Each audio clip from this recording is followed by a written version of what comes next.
Hello and welcome to the Andrew Tate Show by GSMC Sports. I am your co-host Sarah, here as always with Tate. We have a great show planned for you today. We will be covering updates with Dak Prescott, Jerry Jones, and the Dallas Cowboys.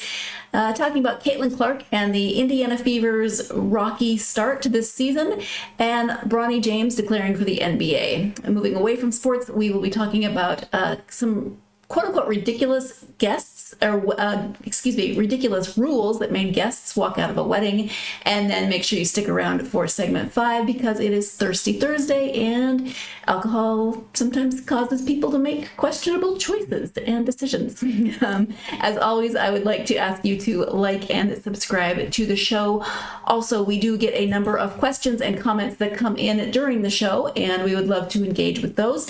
In order to make sure that we see those questions and comments, please go to gsmcpodcast.net, leave a tip or a donation, and that will ensure that we see your question or comment. It will put it at the top of our screen so that we can see it. We can answer any questions that you have or engage with any comments. Again, that is gsmcpodcast.net. Good morning, Tate. How are you? Good morning. How are you doing today? You know, I'm gonna put in some sort of claim about these production meetings because they're kicking my ribs. See, I like these new production meetings. So fill people in. If you weren't watching yesterday, we started doing our production meetings a little differently. Instead, we decided to get some exercise in the morning. So we do a long walk. We do a 10K walk, which is about, 6.5 miles? 6.2, I believe. 6.2 miles. So we've been doing that every morning as we're talking about the show and getting things going. And yes, it does make you a little tired, a little sore. I was doing okay, and then this morning everything's stiffened up. I'm feeling about, they say you're only as old as you feel, and today I feel about 85. That is hilarious. So yeah. But we could talk about that, or we could talk about sports. Should we talk about sports? Man, let's do whatever you think's best. I don't know. It is a sports and entertainment show, so yes. Let's talk about some sports. Give me all right. Just 1 second. We're going to talk about Dak Prescott, and I know that you are a Cowboys fan. I'm a huge Cowboys fan. Dallas is currently basking in a golden era of sports victories. The Texas Rangers have clinched the World Series, and both the Dallas Mavericks and Dallas Stars are making significant playoff runs. However, amidst this winning spree, the Dallas Cowboys, the most valuable sports franchise in the country, find themselves on the outside looking in. The Cowboys' last appearance on the field was a disappointing playoff loss to the Green Bay Packers, which many believed would lead to dramatic changes within the organization. Surprisingly, owner Jerry Jones did not fire head coach Mike McCarthy, nor has he secured long-term deals for star players CeeDee Lamb and Micah Parsons. The return of Ezekiel Elliott, now a shadow of his former self, is their most notable roster move. The crux of the Cowboys' predicament lies in the contract situation of quarterback Dak Prescott. His $55.4 million cap hit this year. His $55.4 million cap hit this year is a significant burden. Unlike other top quarterbacks who signed long-term deals, Prescott and his agents strategically opted for a shorter 4-year contract at $40 million per year. This move has given Prescott substantial leverage, forcing the Cowboys into a tough position. Either extend his contract or face an even more prohibitive franchise tag number next year. The Prescott contract illustrates a critical point in NFL negotiations. It's about timing and the marketplace rather than player rankings. The Cowboys have only one more year of control over Prescott, and without an extension, they face severe cap implications. This situation underscores a potential shift in Jerry Jones' approach, who has traditionally been impulsive and quick to offer large contracts. As the summer progresses, the key question is whether Jones will stick with his usual methods or adopt a more cautious approach. The outcome of Prescott's contract negotiations could signal a new era for the Cowboys, potentially affecting the extensions of Lamb and Parsons. Regardless, Prescott is poised to continue winning in the business of football. So, Tate, as a Cowboys fan, What are your thoughts? Okay, the first thing I want to correct, because it kind of sounds like they have the ability to franchise tag Dak. No, they do not. Dak cannot be traded, nor can he be franchise tagged. Dak, at the end of this season, is a flat out free agent. Thank you for that clarification. And that's what makes everything so dangerous and so expensive for the Cowboys. Dak's in a place where he controls all the cards, meaning if he rides this year out, he wins. If he signs early, he wins. Dak's in a win-win situation. The Cowboys, with a $40 million cap hit this year with Dak, and next year, even if Dak leaves, it's about a $35 million cap hit, puts the Cowboys in a major situation. What the Cowboys organization would have loved to have done is re-sign Dak in the offseason, took the cap hit and spread it out over the life of the contract. It would have been a great deal. Sign Micah, sign CeeDee Lamb, and keep they lost 8 players. They would have been able to keep most of those guys. But because of the fact that Dak was not willing to negotiate his contract, they lost Tyron Smith and 7 other star players. They haven't been able to sign Micah Parsons or CeeDee Lamb, which puts the Cowboys in a major situation where they have not been able to address some of their weaknesses and actually have gained more weaknesses. Bringing Ezekiel Elliott back, it's a nice story. It is a nice story. I like Zeke, but I wouldn't have brought him back. Zeke is past his prime. And it's a great story to have Zeke finish his career as a Cowboy, but as an impact player, I don't look at Zeke as an impact player. I would have liked to have seen them go with someone like draft a running back. The only young guy they have on their roster is Deuce Vaughn. So the Cowboys are like in a rough situation right now. Make sure you understand, I am a Cowboy fan, but I am not bullish on this year for the Dallas Cowboys. Jerry Jones, Dak Prescott, everyone's taking more of the wait and see. Let's see what happens this year before we start negotiating. Well, I got the Eagles better than them, and the Commanders and the Cowboys, in my opinion, are neck and neck.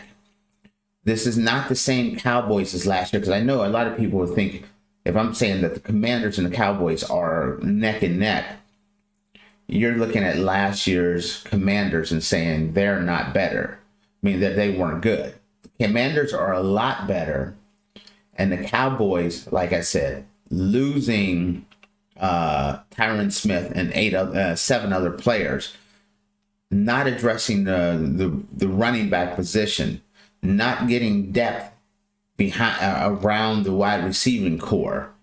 Dallas is thin in a lot of places where they needed to add more depth back up. As the season goes on, injuries happen. Skills start to slide strictly because of the wear and tear of the season. And Dallas doesn't have a lot of players to fill those holes. That's the reason why I have the Commanders and the Cowboys neck and neck. Now, when I start thinking about Jerry Jones and what can be done, I think Jerry's making the right move. I know it sounds crazy to say this, but the money that Dak is asking for it's going to reset the quarterback market. That's going to be the highest paid quarterback in NFL history, the highest paid player in NFL history. He's going to want that $60 million plus. And I don't know if I would pay Dak that kind of money. I've been on the record saying if Dak wanted $50 million, I would sign him right now. But looking at where Dak is at, looking at where the Cowboys are at, I would be more likely to do what Jerry is doing right now. Dak wants a huge contract. I'm not signing him. I'm running this year out. And then I'm looking at what is my future for the Cowboys. Trey Lance is the backup quarterback, which they brought in from San Francisco. San Francisco had a first-round pick on him.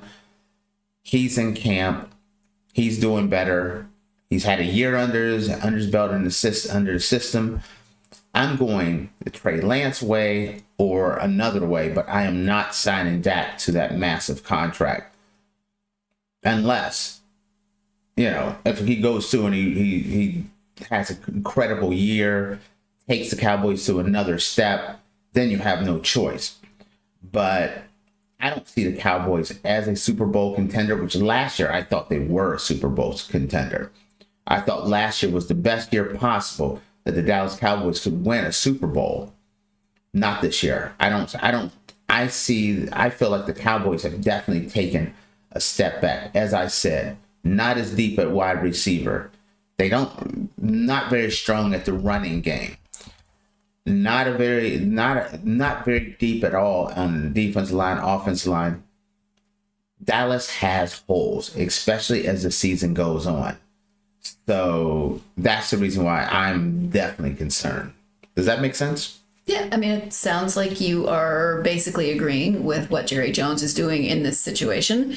Unfortunately, because it's not a pretty thing what's going down, which is no one wants their franchise quarterback to be setting out there and with the ability to just leave you high and dry and you can't do a thing about it.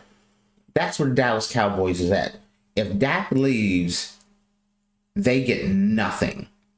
They don't get any. They get absolutely nothing except for they don't even get cap relief, really, because the contract, there's about 35 million that would be on the books for next year. So they get nothing but losing Dak Prescott, which sets them back even another year.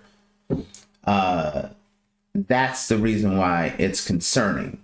But if you're looking at this and you're looking at, do you rinse and repeat what has been going on for the last 5 to 7 years?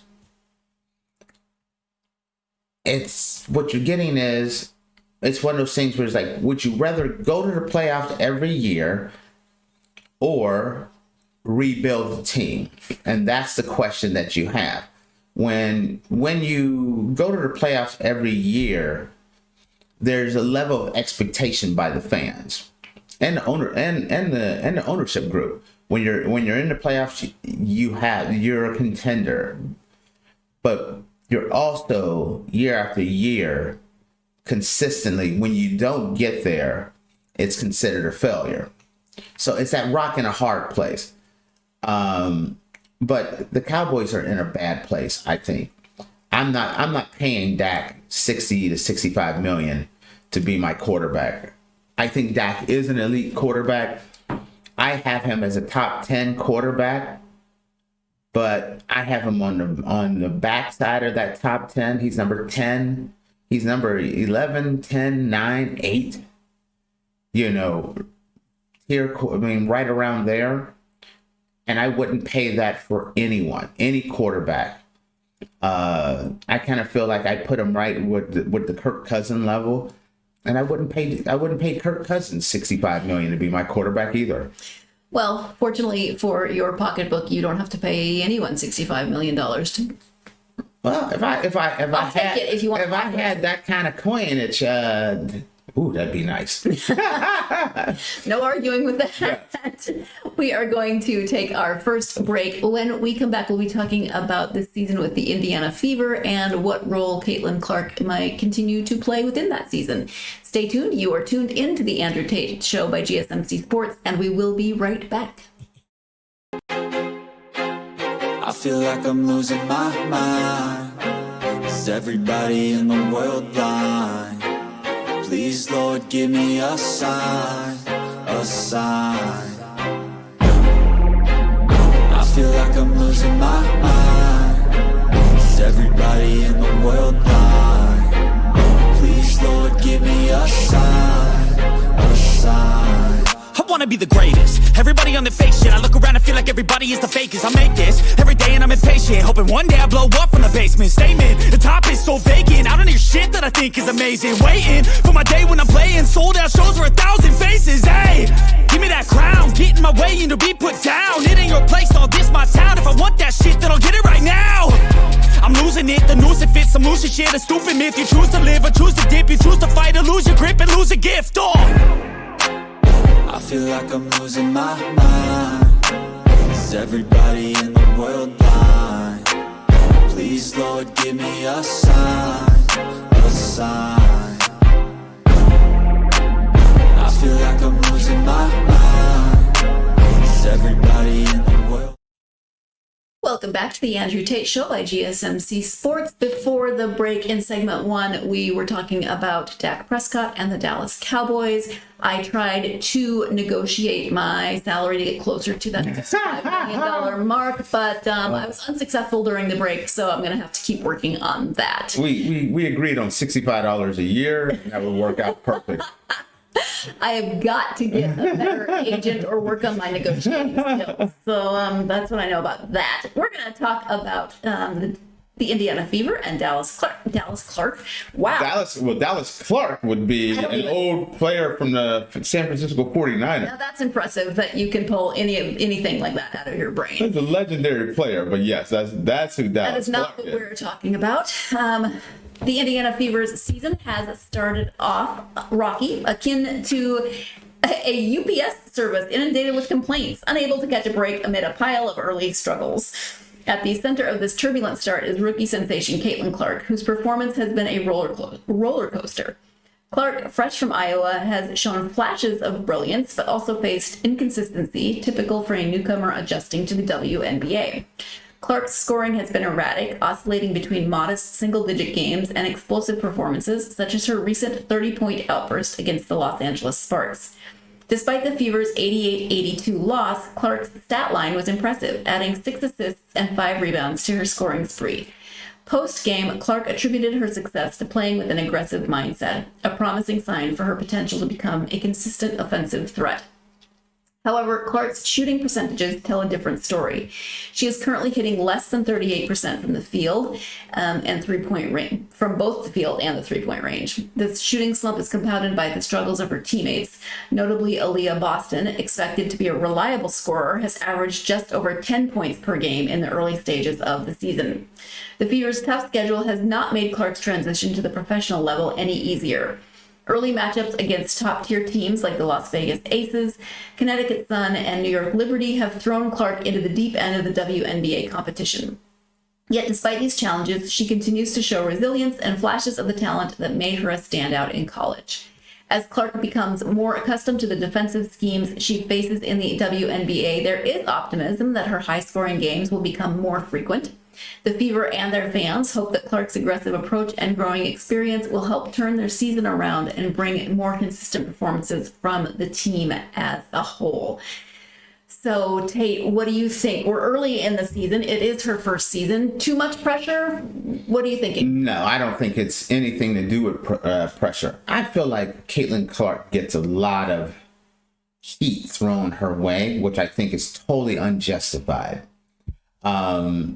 I think there's a subset out there that want to see her fail, which is disappointing, and that's within the WNBA community and outside. I've had conversations with people outside of the WNBA, and it's kind of like there's either you're a fan or you're for or you're against her. There's not a lot of gray area with her. And I don't understand why there's this whole subset that is like pushing her. I mean, like throwing a lot of shade her way. And they're looking for reasons to report how she's doing so bad. But she's not. She is not doing bad at all. She was the number 1 pick in the WNBA draft. You want to know why the Indiana Fever had the number 1 pick in the draft? Do you know the answer, Sarah? I do not know the answer. Because they were absolutely the worst team in the NBA. Okay, that makes sense. Guess what? They were the worst team before that. They haven't been a great team. They don't have a lot of talent on that team. Okay, then you mix in, they've started the year off maybe the toughest schedule in the WNBA. So bad team, really tough schedule. The number 3, Caitlin Clark is a rookie, a brand new rookie, just getting used to the WNBA. So bad team, tough schedule, learning the WNBA. And you know what she's done? She's had some huge games. She's had some not so great games. But that's kind of what you expect from a rookie. I remember when Victor Wembanyama had his very first game. They were bashing him. He's trash. Get him out of here. Well, guess what? Rookie of the year, and in my opinion, he was Defensive Player of the Year. Given time, he got better and better, made the adjustment, and ended up having an amazing year. Caitlin Clark is no different. She's going to adjust. She's going to get better. But when you're on such a team that, I'm not meaning to say bad things about her teammates, but they're not high-level teammates. They're not shooting great. They're not, just overall, they're just not a great team. When you have a team that doesn't have a supporting cast around it, it's a lot easier to trap, double team, and scheme against a one-dimensional team. And that one dimension is Caitlin Clark. So it's easy to double Caitlin Clark. It's easy to box her in when there's no one else out there. The thing that made Caitlin Clark so good is the fact that, kind of like Jokic, if you double team Jokic will pass you to death. He can pass and find that open man. Well, Caitlin Clark, you double her, and that open person isn't very good. I mean, they're okay, but not great. She's Batman. She's going to be a future Batman. Give her a Robin, a Batgirl, a Chia Pet. Give her something that she can work with that can give additional scoring and take some of the pressure off of her. It's easy to scheme and shut Caitlin Clark down. If you're a decent coach and you're going into playing the Indiana Fever and you know they only have a one-trick pony, and that is Caitlin Clark, it is super easy to target that person, shut them down, and she's not going to have that spectacular year. She needs more help. That's not going to be this year. There's growing pains with being a number 1 pick means you are going to go to a bad team. So what you have to do is, they're going to be bad this year. It's actually a good thing for them. Let them be bad this year, because then you're in the number 1 pick in the WNBA draft next year, or you're one of the top 3 or 4 picks, and now you can partner Caitlin Clark with someone else that can kind of fit the role with them, and that's how they're going to build their team. They're going to make adjustments throughout the season. They're going to bring in new pieces next year, and she'll have a better year. As they add more pieces, the better she gets. When you come back next year, it'll be a different story. What I've seen is a woman that can perform, like we were just talking about here. She's already had a 30-point performance. She's had a number of 20-point performances. She's had some low games as well. That is normal. I don't have a problem with it. It does bring up an interesting point, though, because as you mentioned, number 1 picks often go to that worst team, and yet there's so many expectations. There is so much pressure placed on someone like Victor Wembanyama or Caitlin Clark, who have a reputation before they start playing, and they're playing in a completely new area. They're now, they've moved from college or where they were playing before to the NBA or the WNBA. That's a lot of hype and a lot of pressure for anyone to try to live up to. Absolutely it is. And I'm just looking something up here just to kind of give you an understanding of there. Victor Wembanyama. We all know he had a great year. Rookie of the year, could have been Defensive Player of the Year. And what was his record? They ended up with 22 wins and 60 losses. They had the second worst record in the Western Conference. They were next to last behind the Trailblazers, which was they were behind by 1 game. Wow. Yeah, you can't expect one player to just magically turn everything around. Even when you have Victor Wembanyama, and we know he's a phenom. That means if you put a phenom on an incredibly bad team, they're still going to be a bad team. Caitlin Clark is a phenom on a bad team. She's going to have a similar year like Victor Wembanyama. But know what? Victor's going to get more players. They're going to get adjustment. They're going to draft more players. They'll be better next year. The same as Caitlin Clark. It's no different to me. Does that give you a little more perspective when I point out Victor Wembanyama? You know, rookie of the year, one of the top defensive players in the year in the league, and then you look at 22 and 60 was his record. Would you say his year was a bust? Because I wouldn't. I'd say he's exceeded expectations on an incredibly bad team, just like Caitlin Clark is exceeding expectations on an incredibly bad team. That's where I see it. Well, it'll be interesting to see as the season wraps up later in the year what people are saying then, you know, as she has progressed, and are they giving her that benefit of the doubt and with it? Yeah, she's going to have, I mean, and that's one of the problems is there's so much expectation on her. And that's the thing. There was a lot of expectation on Victor Wembanyama, but Victor Wembanyama doesn't have the level of hate as well. I do feel like there's a lot of, I don't know if it's hate, jealousy, or what it is, but there are a lot of people that have very strong negative and positive feelings for Caitlin. And it's partially because it's kind of like they feel like she's getting too much attention where other women are not getting the same attention. Well, guess what? She's getting this huge attention. Ratings are through the roof.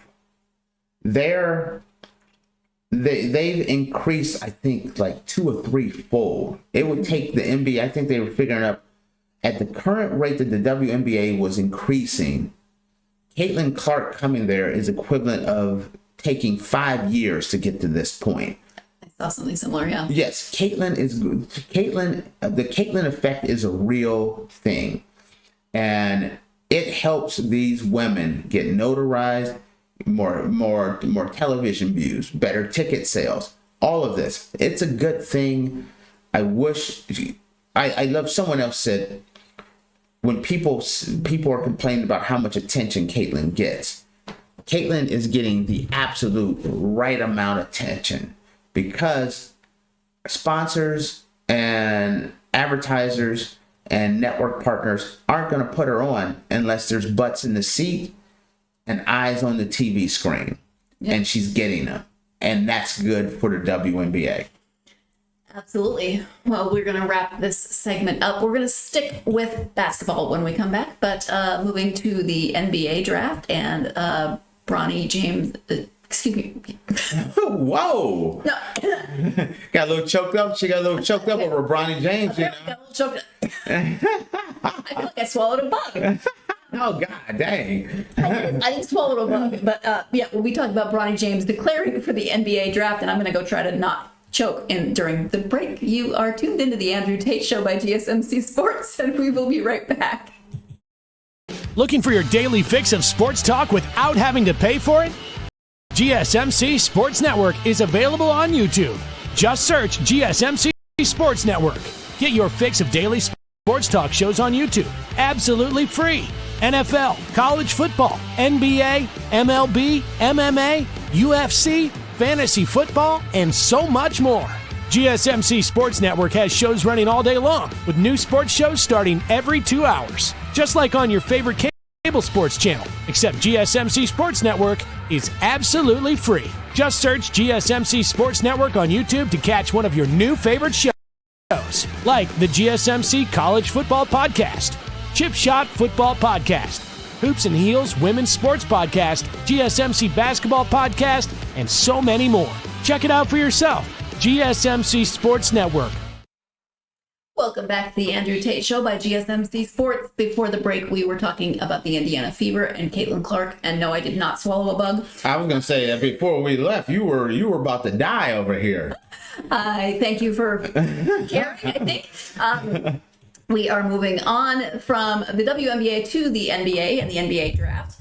Bronny James, the son of NBA superstar LeBron James, has officially declared for the 2024 NBA draft, foregoing his remaining college eligibility. This decision, confirmed by Clutch Sports' Rich Paul, aligns with Wednesday's NCAA deadline. Bronny's stock has risen due to his strong pre-draft performance, particularly at the NBA Draft Combine. Rich Paul emphasized that Bronny will not be signing a two-way contract, indicating that the young guard's development and the team's commitment are paramount. Paul stressed the importance of the team's strategy and financial commitment, stating it only takes one team. I don't care where that team is. It can be number 1 or 58, but I do care about the plan, the development. Amidst widespread speculation about Bronny joining the Los Angeles Lakers to play alongside his father LeBron, Paul clarified that the decision would be based on merit. Quote, the Lakers need to look at Bronny like everyone else, Paul told ESPN. While LeBron has expressed a desire to play with his son, Paul insisted that their focus is on finding the best fit for Bronny's development. Bronny's journey to the draft has been eventful. After a promising start, his lone season at USC was marred by a cardiac arrest scare, raising questions about his draft prospects. Despite this, Bronny has secured at least 10 pre-draft workout invites, though he is expected to attend only a few, including those from the Lakers and Phoenix Suns. Currently, Bronny is projected as a second-round pick, with Clutch Point's mock draft placing him at number 46 with the Los Angeles Clippers, and ESPN ranking him as the number 54 prospect. The Lakers have the number 17 and number 55 picks, while the Suns hold the number 22 pick in the draft. Despite speculation, Paul dismissed the notion of Bronny joining a team solely to facilitate LeBron's move. Rich Paul's strategic handling of Bronny's pre-draft process underscores a commitment to finding the right team and environment for Bronny's growth. With less than a month until the draft, the basketball world is eager to see where Bronny James will land and how his professional career will unfold. We have been hearing about Bronny James for years, and now we are at the point where we're going to find out where he's actually going to go. What are your thoughts? Okay, I heard some interesting things about Bronny the other day. That is like, I've never seen a player quite like this, where the hype for Bronny is just unreal. And it's strictly because of who his dad is. I'm not hating on him. I think people make it out to be a bad thing that Bronny is getting special treatment because of his dad. Well, his dad is LeBron James, the greatest scorer in NBA history. One of the, I don't care where he is, I don't care who you are. You're gonna have to agree with this one. One of the 5 greatest players in history. Some people have him number 1. Most people have him 1 or 2 or at least 3. He's one of, and the possibility that there was talk for a long time that LeBron wants to play with his son. You sign Bronny, there's a chance you could get LeBron, who is a free agent. Now, so there's a lot of hype with that because of his dad. Now, here's the question that I would say. They talk about Bronny and they say, he wants to do travel his own path and cares about going to the right team and his agent and things like that. Well, guess what? If there's a second round player in the draft right now, pick any player that is designated for the second round, okay? First off, no one gives a crap about what his agent is saying. It's lucky to even have an agent. Then you look around and you say, how many NBA players that are designated to be a second round player that only averaged 4.8 points a game at USC, then turns out when he made it to the NBA Combine, they measured him and he ended up being 3 inches shorter than what they said he was. Now let that marinate. 4.8 points a game, and he actually measured 3 inches shorter than he was expected. What were they measuring with? You know, and that's the thing. And can I just interject? Sorry, not to mention. Go ahead. I mean, for me, just as someone watching his cardiac arrest scare, I think it was terrifying at the time, and I would think for me, I would play into that decision. Oh, it absolutely does. When you figure in, like I said, 4.8 points a game, you figure in 3 inches shorter, had a cardiac arrest scare. Name a guy that would even get drafted, a second rounder. If he wouldn't even be invited to the NBA Combine if it wasn't for who his dad was. And you know what? There's nothing wrong with it. Embrace it. There is nothing wrong with using the assets that you have. And the asset that he has is, my dad is LeBron James. Because if you're a player with that resume, 3 inches shorter, cardiac arrest, 4.8 points a game, and you have an agent that says he's not going to accept two-way contracts, either you're dedicated to him or you're not. Well, guess what? You add that to the list. You know, that would never, ever happen. Then, on top of that, 10 teams wanted to meet with Bronny. And from what I've seen, Bronny has turned them all down except for the Phoenix Suns and the Los Angeles Lakers. That means 8 teams he has turned down. No, 7 to 8 teams he's turned down. Thank you for the invite, but I am not interested in talking to you. What second round player, number 50, right around 54 is his rating, would ever have that cachet?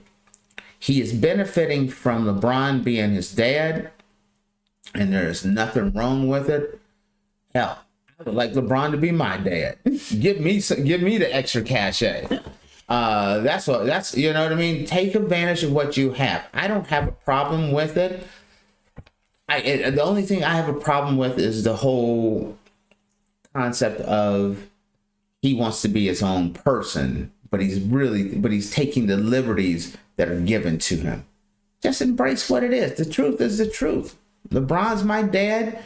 If you don't like it, tough crap, but these are my rules because they're the Bronny James rules. What do you think about the choices that he's making in terms of not going to more of those invitations, and B, deciding to opt out of his collegiate experience maybe early? I think it's smart. It's incredibly smart. His dad is 40 years old. His dad is putting up massive numbers. His dad is a free agent. His dad gives Bronny all the leverage in the world. The Lakers want him to come back with the Lakers. There are teams that's like, maybe if we sign him, LeBron's a free agent. Maybe he can, you know, LeBron will come play with us. Like they're talking about the Phoenix Suns. The Phoenix Suns, they don't have a lot of cap room, but they got a lot of stars. And they're like, we can sign Bronny, we can develop Bronny for the future, and maybe we can get LeBron to come play for us for league minimum, put Kevin Durant, Bradley Beal, Booker, and all those guys together on one super team and make a run at the championship. Why wouldn't you make that attempt? Matter of fact, I'm going to say, I don't even understand why the Knicks aren't making a louder noise. Listen, we want Bronny, we want LeBron James. If I'm the Miami Heat, if I'm the Philadelphia 76ers, anyone that is contending for a championship, the Cleveland Cavaliers, I'm making my play. It wouldn't even surprise me.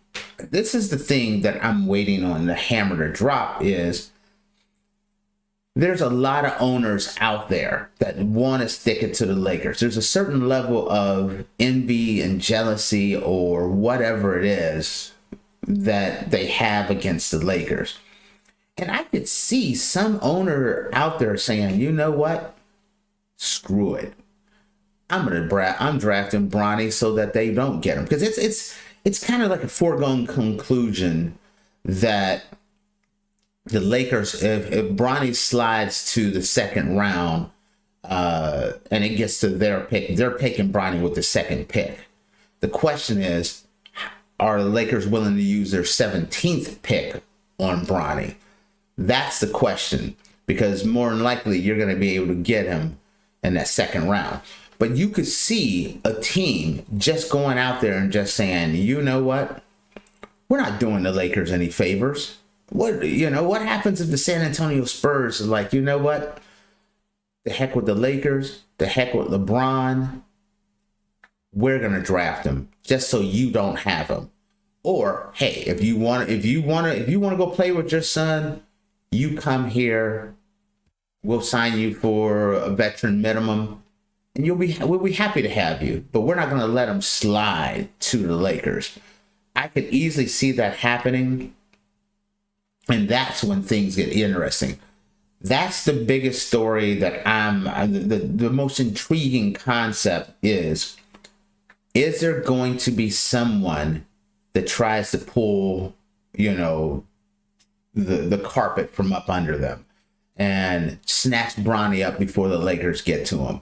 That's the reason why I am most intrigued by this one, because I know the level of, we don't want the Lakers to get they get too much as it is. So we're going to make them not get what they want, which is Bronny, and bringing LeBron back. So that's the interesting thing that I want to see, is who is going to actually try and get Bronny. It's a compelling story. I mean, all the way through, even if LeBron wasn't still putting up huge numbers, he's such a big name in the NBA. And just the fact that you could have father and son, and the father being LeBron James, playing on the same team, playing on your team, that is a compelling story regardless. I agree. And as a matter of fact, I'm going to tell you, if I'm the Lakers, I'm not letting Bronny slip to the second round. I'm using my number 17 pick on Bronny. And here's the reason why. Everything I just said about Bronny is true. But one thing, before Bronny had the cardiac arrest and things, many people had Bronny slated as a first round pick. A kid that needed developing, but there was a bright upside to him. Well, that changed because he had the heart ailment, the cardiac arrest. So he didn't really get to be able to play like he wanted to at USC. Well, and then LeBron is a free agent. We can lock down LeBron and make him have him retire as a Laker. We can get Bronny James as a future prospect. The cachet that comes with it, everything that comes with it. I would take LeBron. I take LeBron any day of the week, but I would take Bronny with that 17th pick and wouldn't even bat an eye on it. 17, in this draft, the first 6 to 8 picks, 6 to 10 picks, let's say, okay, they're impact players. Number 17, there's no guarantee on that one. I would rather take a Bronny who was once projected as a number 1 pick. I get LeBron James, I get to lock LeBron in, and I have a player that I could develop and make him a role player. I'm taking that move. I'm making the move, and I'm moving him to 17. Well, I am definitely interested to see what happens in the NBA draft and where he ends up and what happens going forward. So absolutely, we are going to take our next break, moving away from sports when we come back, and some rules for wedding guests. I'm interested to see your take on these rules, Tate. You are tuned into the Andrew Tate Show by GSMC Sports, and we will be right back.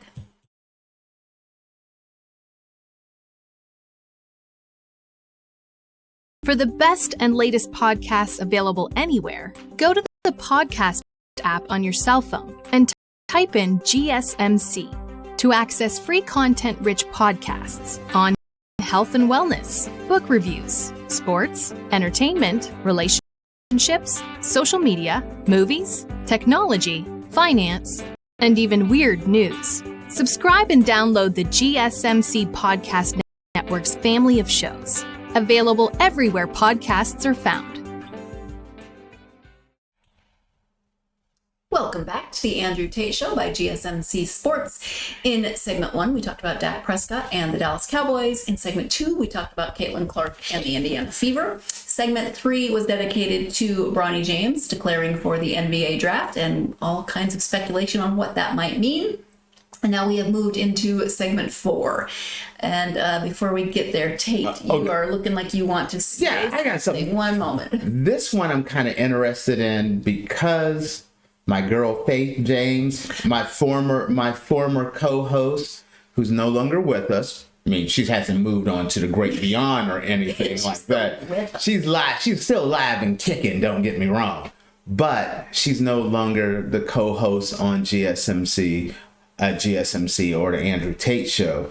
But she sent me this as like, hey, I saw this and I thought this would be perfect for the show. So, we had to run with that. Faith, sending nothing but love to you. And thanks for sending it. Shout out to Faith. And also the fact that I think Becky gets talked about a lot less now that Becky's not feeling the love. Becky is gone since Faith has been gone. There's some truth to that. Yesterday you made up, what did you say? Running back Billy, I think. Or you made up a new character. There hasn't been as many consequences and repercussions since Faith has been gone. I must admit. I gotta up my Becky. All right. Well, are you ready for these rules? I am ready. Okay, so this is the post from the bride's perspective. She said, we had guests leave our wedding when they read our quote unquote ridiculous rules. So here are the rules. Okay. Number one, everyone helps out.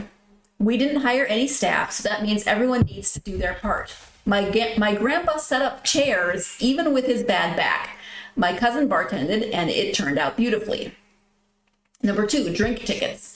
The most expensive part of a wedding is alcohol, so my husband thought of a ticket system. Every guest gets 2 tickets to buy drinks. This also prevented drama from too much drinking. Number 3, respect the seat assignments. Unless you are getting a drink, food, or going to the bathroom, there is no need for you to be out of your seat. Some guests want to just stay with their group and not socialize, and that has to be respected. Number 4, no cameras. Damn. My husband set a QR code in front that everyone scans and downloads the POV app. They each get 10 pictures that get uploaded to a shared album. And number 5, everyone out by 10:30. We love the party animals who stay up late and want to have fun, but my husband and I still have to work in the morning, so we need to get a good night's rest just like any other day. Now, I turn over to you. I was okay until about rule 3, and then I'm like, where are we going with this? I started thinking it was a black wedding at first. Some of these rules sound like some of the black weddings I've been to. Okay. I mean, there's nothing wrong with asking people to help out. You can pitch in. It's just kind of one of those things where... Oh, we'll leave Grandpa's bad back out of it. Yeah, well, Grandpa need to get that. When you get older in life, you need exercise. You got to get Grandpa's butt out there moving a little bit. As long as he don't hurt his hip, he's okay.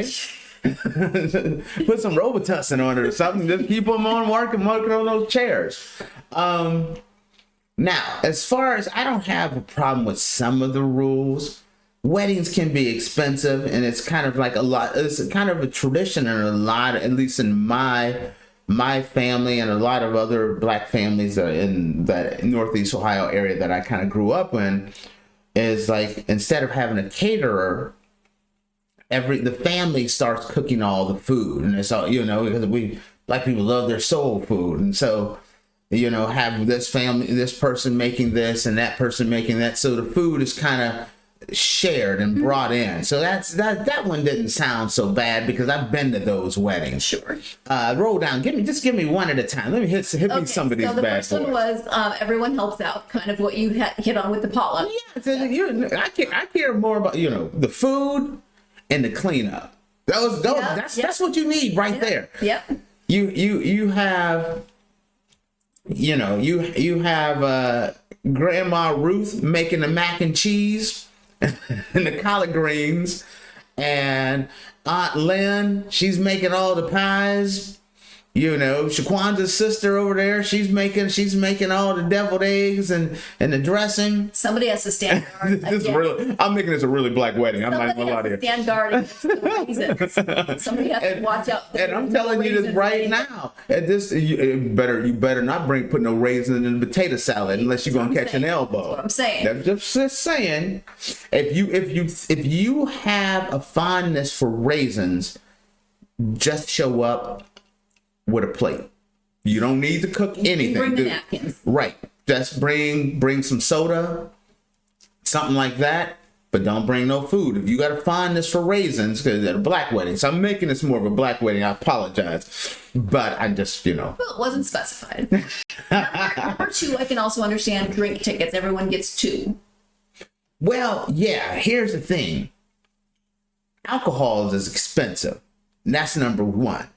Also, whether it's a black wedding or it's one of those, let's say, trailer park-ish, hill jack kind of weddings, things can, once you get a little too much booze going and you start, those Zimas start flowing, the natty lights going strong, things can pop off. So limiting them to drink tickets, make it so nothing pops off in the wedding. It's limiting the flow of good times. So cutting it kind of short. I understand this one. I'm on this lady's side right now. I'm feeling this. Okay. I officiated a wedding once, and one of the groomsmen tried valiantly to get me drunk, as well as the bride's younger brother, who was, I think, 16 at the time, trying to get him drunk. So yeah, I mean, that just started going down the wrong way for me. I was like, okay. Limiting is not a bad thing. Okay. Number 3 was respect the seat assignments. This is where it went off the rails a little bit for me. Unless you are going to the bathroom, getting a drink, getting food, there is no need for you to be out of your seat. Okay. This is when I realized it wasn't a black wedding. No dancing at this wedding. No, this is when I realized it wasn't a black wedding, because black people they're not going to sit down. They're going to sit there through the service. But the rest of the time, if it's the reception, nowhere in the world you're going to tell the people sit down at their table, because that's when they're eating. So that's at the reception. Yeah. There better be a DJ. You better be playing the electric slide or something out there so everybody can get out there and dance. But nobody. Dance. No, we don't do the chicken dance at the black weddings. You know what? If you're doing the chicken dance, there's raisins in the potato salad. I'm just letting you know. If there's some Billy Idol being played, there's a chicken dance, and there is raisins in the potato salad. That's all I'm just going to let y'all know. I would just like you to know that at my wedding, there was no raisins, there was no Billy Idol, there was no chicken dance. I'm not going to touch that one. That one I'm not touching. Okay, what's the next one? Also, this sounds like it was written by introverts, which I get, but you can't tell people that there are some people who don't want to not leave their table, so no one can leave their table. Yeah, no. Listen, it's a wedding. You got to mingle. First off, for the single guys out there, y'all know what I'm talking about. It's a wedding. You have to mingle. Those you don't know, y'all don't know. But for the single guys, mingling is a big part of why you're going to the wedding in the first place, especially the reception. Next one. This one says no cameras, but then there was the QR code for the app so that you could upload 10 pictures to the shared album. And I don't have a problem with uploading to a shared album. I'm not sure if that really means no cameras, because if people are still going to be taking pictures, so how do you police that? I think it's one of those things where I've been to a number of weddings where they have the little camera at the table, and each person taking pictures, and they collect the pictures. I don't quite understand that one because that one's a double talk. No cameras, but you can upload pictures. I don't think they explained that one. I think what happened was they had one too many drink tickets. That's why they got a little confused on that one. Right. But the shared album sounds actually okay. Especially nowadays with some of the technology and how they put things together, as many pictures as possible makes it so awesome. Fire! We want to give it that next one. The last one is everyone out by 10:30. Boundaries are okay, but don't schedule yourself to work the day after your wedding. Well, and here's the thing. This shows me this could be one of those, you put a rule in like that because you know your family.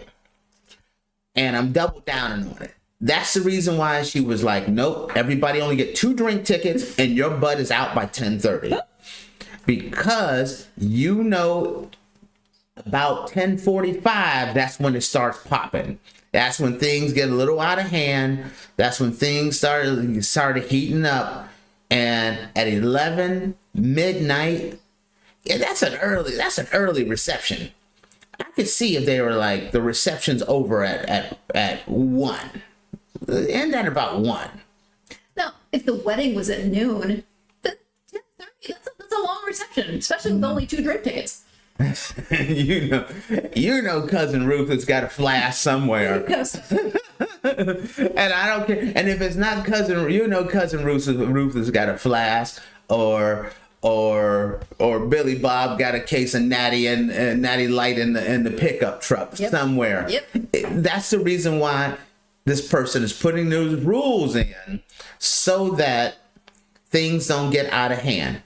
By 10:30, they can all take their butts home so that I can make sure I get my deposit. Because if it goes beyond that, things get crazy and you start losing your deposit. I don't have a problem with any of this. Except for number 3, they actually, you can explain all of these rules as being fairly reasonable. Number 3 still gets me.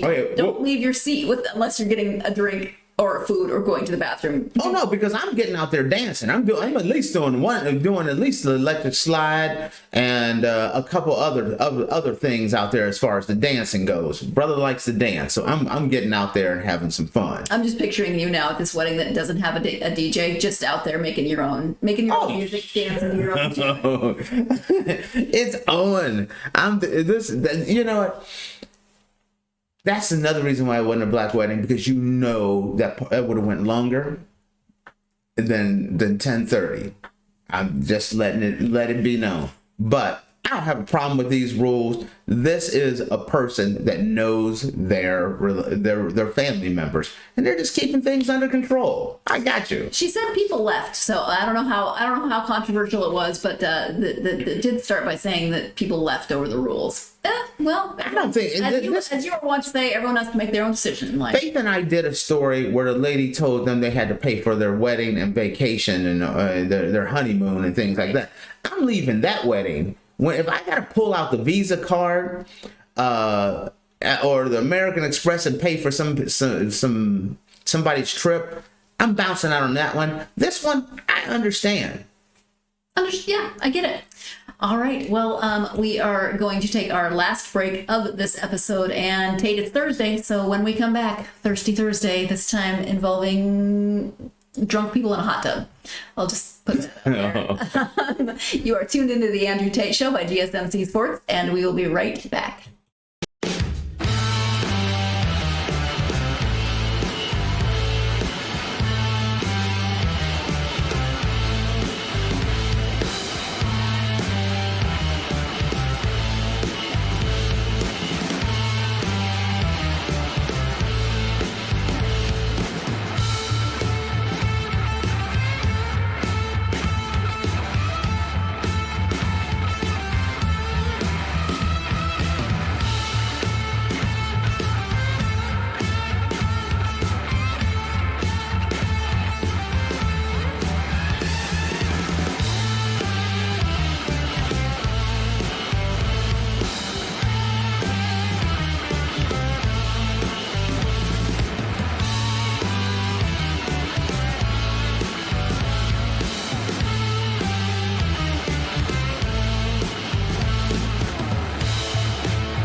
Welcome back to the Andrew Tate Show by GSMC Sports. In segment 4, we talked about some controversial wedding rules that actually, when we broke them down, weren't as controversial as they could have been. I've heard worse.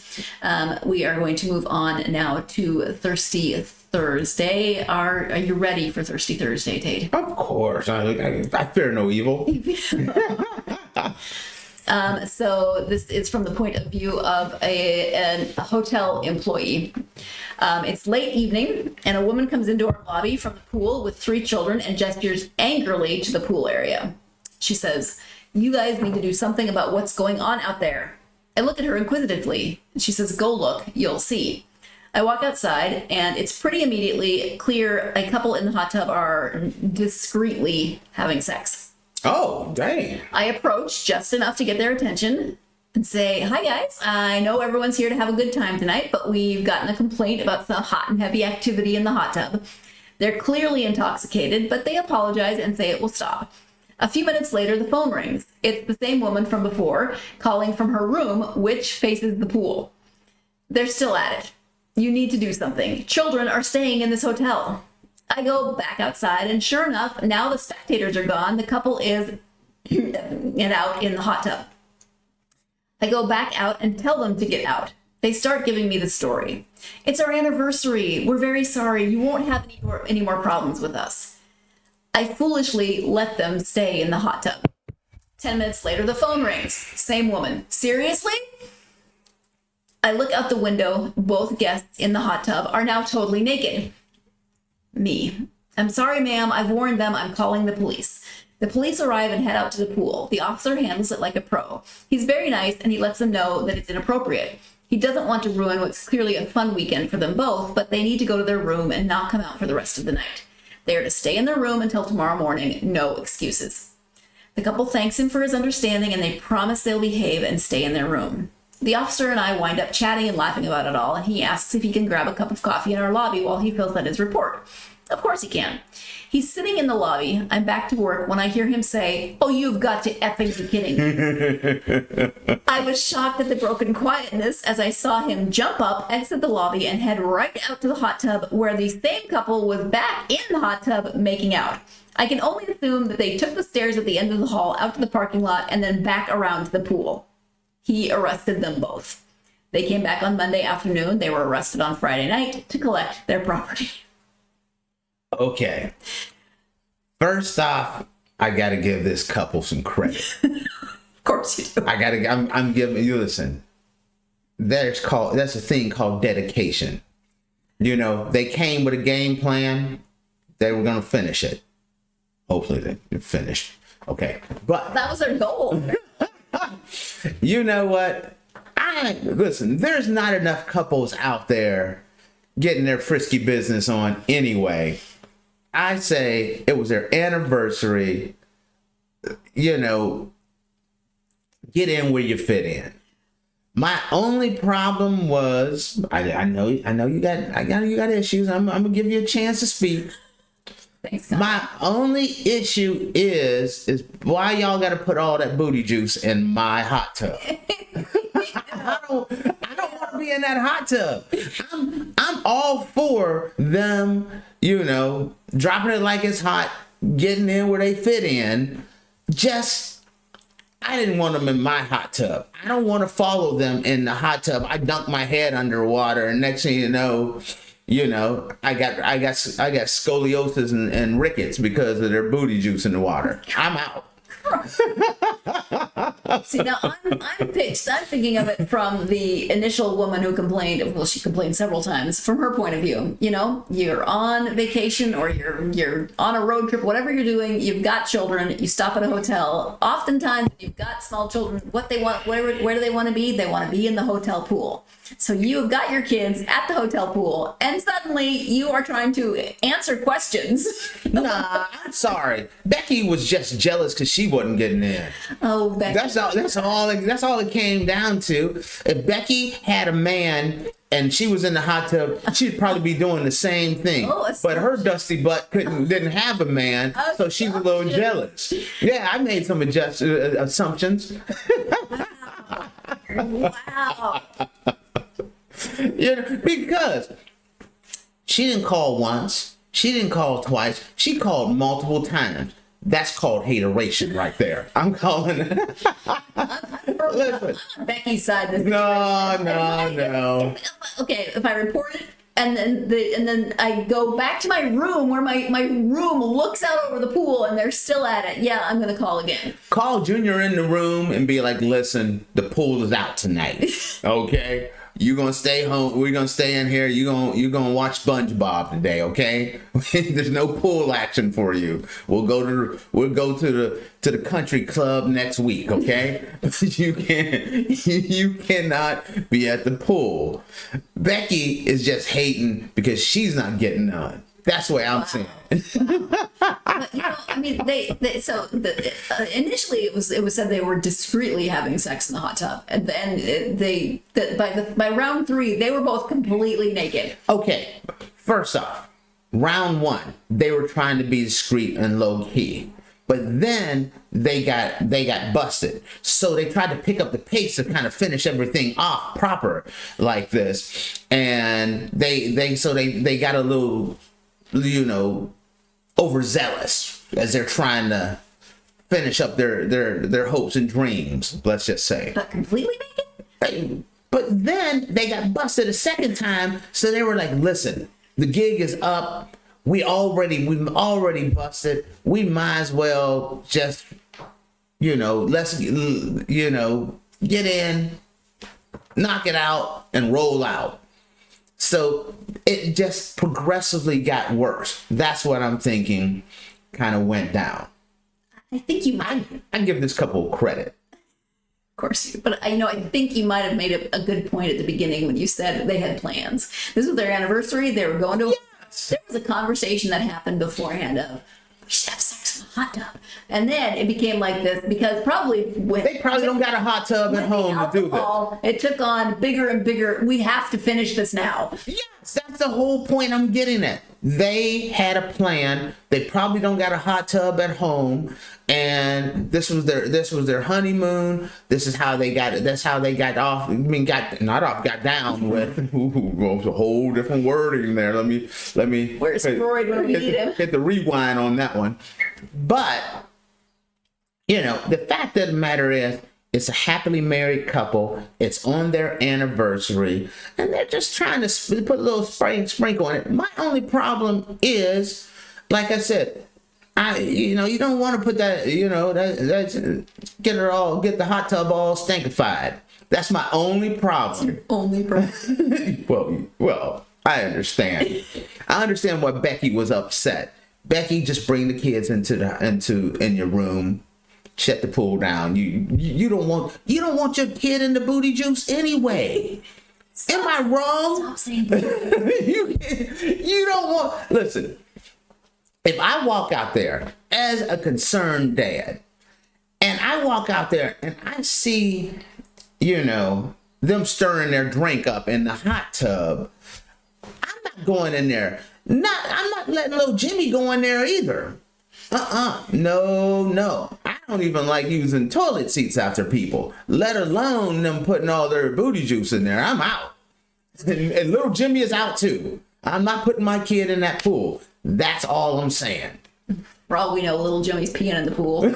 Exactly. They got, listen, that married couple, they probably needed a round of antibiotics after doing what they had to do in a hotel hot tub in the first place. Because this don't sound like a Ritz-Carlton or anything like this. Probably. This is kind of like a budget 8 or budget 3.5 or something like that. Sure. a motel 2.8, something like that.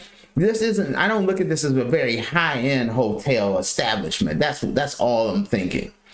So, side note, all right. Little Jimmy reminded me that my aunt sent me a text recently, and she was at a hotel. This story made you think of your aunt? Well, I have to look at your aunt a little differently. You'll see why. Okay. So she's at the hotel pool. No, she's not involved in any hijinks. This story wasn't about your aunt, was it? Did you slip in a family story? No. But she said there was a 5-year-old little girl who was in the pool, and she came up the steps coming out of the pool, looked at my aunt, smiled with a big sugar honey iced tea eating grin on her face, and just started peeing in the pool. So See, exactly. little Jimmy, I mean, yeah, and my aunt was like, okay. This is the reason why I said that couple is going to need a round of antibiotics. And it can't be that cheap stuff. It got to be the name brand. You can't, don't have the doctor write you a script for the generic. You need the name brand stuff to make sure knock all the cooties out after that one. I don't want to be in that hot tub in the first place. Once I found out they were discreetly, stirring their drinks, let's just say, the hot tub is theirs for the night.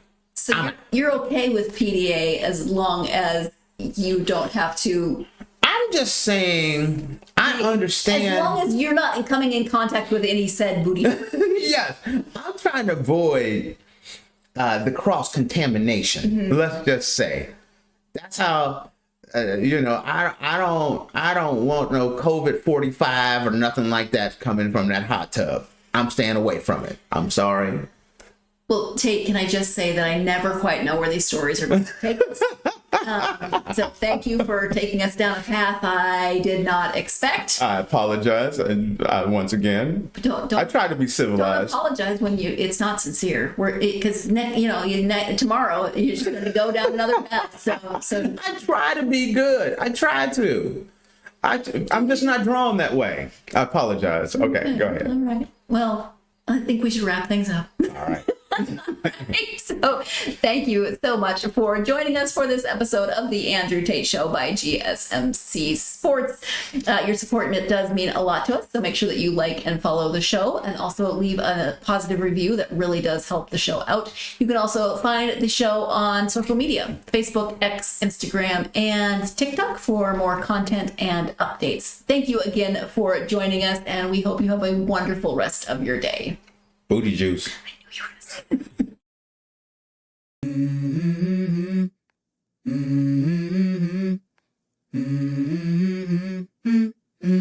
Let's go.